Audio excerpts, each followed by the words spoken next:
Brought to you bye रजनीगंधा। यूं ही नहीं ताज ताज बन जाता है, शिल्पकारों का हुनर और चुनिंदा संगमरमर ताज को नायाब बनाते हैं। कुछ ऐसे ही चुनिंदा जगहों से बस खास ही चुनकर लाता हूँ। कतरे कतरे को मैं हीरे सा परखता हूँ। यूं ही नहीं मैं रजनीगंधा बन जाता हूँ। मैं अभी कुछ देख रहा था, तातक धिन्ना ऐसा करके कुछ एक वीडियो चल रहा था विधायक जी का, तो मुझे लगा कि शायद हमारे क्षेत्र के साथ भी ऐसे तातक धिन्ना ही हो गया है कि मैंने पहले भी एज एन आईपीएस अफसर भी मैंने काम किया है।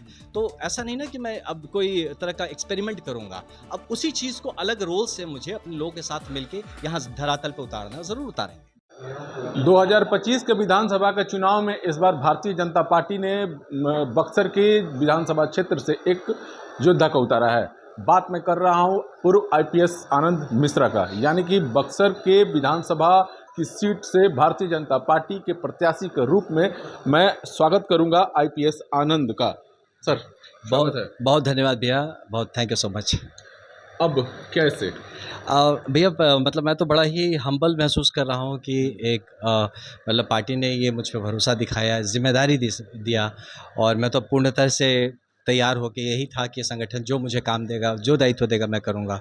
और एक ऐसा दायित्व दिया और ये कह के दिया कि सबको साथ लेके हमारे क्षेत्र में जैसे बहुत टाइम से आप देखेंगे तो हम लोग बहुत अच्छा नहीं कर पा रहे थे, तो ये एक तो उन्होंने ये एक ज़िम्मेदारी जब दी है तो फिर इस ज़िम्मेदारी को बखूबी निभाया जाएगा। हमारे जितने संगठन में हमारे जितने साथी हैं हमारे साथ, हमारे जितने कार्यकर्ता हैं, स्थानीय जो हमारा नेतृत्व है और एनडीए के हमारे जितने भी घटक दल हैं और जितने भी हमारे लीडर्स हैं, सब साथ मिलके इस जगह को अब जो विकास की कड़ी है, जो कि बिहार आगे बढ़ रहा है, देश आगे बढ़ रहा है, तो उसके साथ बक्सर को जोड़ देना है। युवाओं को तेजी से इस बार मौका मिला है। भारतीय जनता पार्टी ने इस बार जिस प्रकार से टिकट का बंटवारा किया है उसमें युवाओं को प्रमुखता दी है, और सबसे बड़ी बात है कि आपके को उन्होंने प्रमुखता दी है क्योंकि आप 3 महीने पहले पार्टी ज्वाइन किया और उसके बाद अब भारतीय जनता पार्टी का अभिन्न अंग बनने के साथ बक्सर के प्रत्याशी को। भैया मैं तो हमेशा से कहा हूँ कि बाल स्वयं सेवक रहा हूँ हमेशा से इस विचारधारा का। अब क्योंकि आईपीएस में था तो मैं डायरेक्ट कार्यकर्ता वाले रूप में नहीं दिख सकता था, लेकिन एक मन से तो हमेशा से कार्यकर्ता स्वरूप रहा हूँ और काम करता रहा हूँ।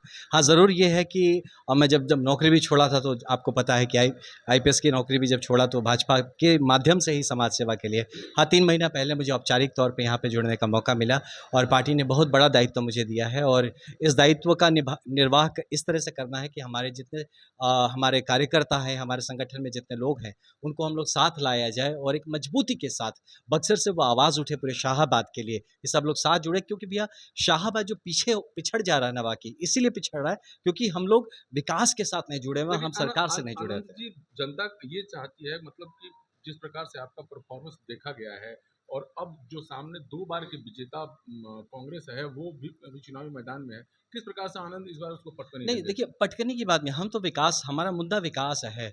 मैं अभी कुछ देख रहा था, तातक धिन्ना ऐसा करके कुछ एक वीडियो चल रहा था विधायक जी का, तो मुझे लगा कि शायद हमारे क्षेत्र के साथ भी ऐसे तातक धिन्ना ही हो गया है। तो इसीलिए अब सही बात जो है, देखिए बक्सर में तो आज तो नहीं, मैं तो पिछले 2 साल से यहीं घूम रहा हूँ, तो मैं लोगों से मिला हूँ, जाना हूँ, समझा हूँ कि हमारी ज़मीन पे ज़रूरत क्या है।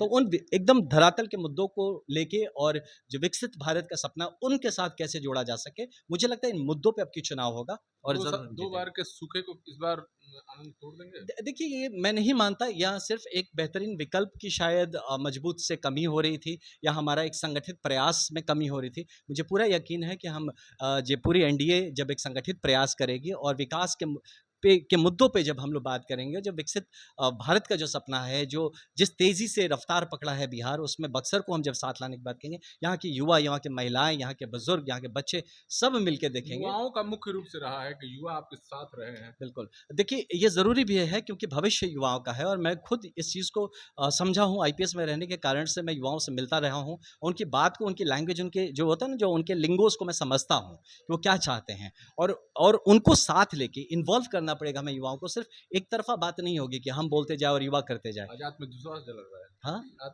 नहीं आत्मविश्वास झलक भैया, रहा है। क्योंकि ना देखिए मैंने पहले भी एज एन आईपीएस अफसर भी मैंने काम किया है, तो ऐसा नहीं ना कि मैं अब कोई तरह का एक्सपेरिमेंट करूंगा, अब उसी चीज़ को अलग रोल से मुझे अपने लोगों के साथ मिलके यहाँ धरातल पे उतारना, ज़रूर उतारेंगे। जनता मुद्दों पर खरा उतरेंगे आनंद? 100% भैया देखिए, अब सब कुछ छोड़ के जब यहाँ आया हूँ, मेरे पास दूसरा कोई भी और कारण नहीं है यहाँ पे होने का। एकमात्र कारण है अपने लोगों के लिए और इस क्षेत्र के लिए काम करना। ये आईपीएस आनंद थे जिनको भारतीय जनता पार्टी ने इस बार बक्सर के विधानसभा से उतारा है। अब देखना ये होगा कि जनता किस रूप में आईपीएस आनंद को लेती है, क्योंकि आनंद का जो परफॉर्मेंस है वो बहुत बेहतरीन रहा है। ऐसे में इस बार क्या वाकई जो 2 बार का सूखा है भारतीय जनता पार्टी का वो समाप्त होगा, ये देखने वाली बात होगी। बिहार तक बक्सर से पुष्पेंद्र पांडे।